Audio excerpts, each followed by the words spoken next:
This lesson, we're going to be building out our index page to make it look a little bit better and function a little bit better as well.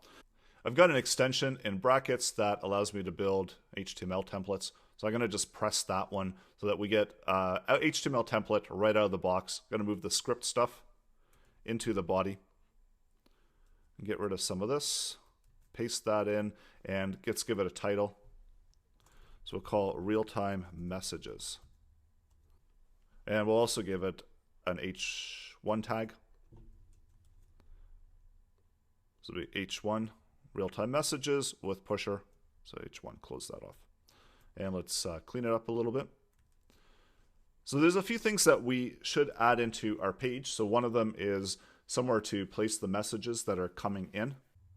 We'll create a div for that. And then within here, this is where we're going to place all of our messages. So give it an ID.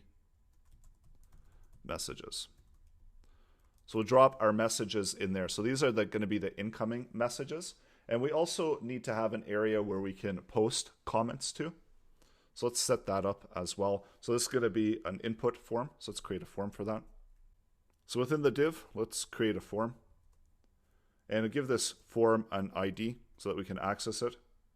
We'll call it mess sender for message sender.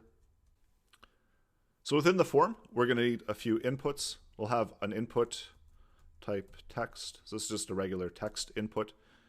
Give it a name.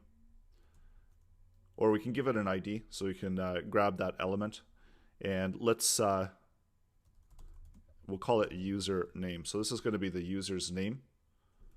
And we can also do a placeholder. Your name. And make it required if we want. So this is all HTML5 that we've got the placeholder as well as the required. So we can't actually submit the form until the required fields are in input. Also, let's have our message area. So do text area. And this text area, it's going to have an ID. So this will be new message. So this will be the message that the user wants to send over. We'll do rows, so we can make it as many rows as we want. So just do 4. And text area. And we can also do a placeholder here as well. Enter message. So how about that? So now we've got our text area. So last, but of course not least, we need to add in a button. So this is just a typical submit button. So type equals, it's going to be a submit button because we want the form to submit when the user clicks it. Send message. So let's see what this looks like within our HTML. So there we go. So it's a little messy. So let's put in some line breaks and do another one under here. Clean that up a little bit so that at least it's stacked.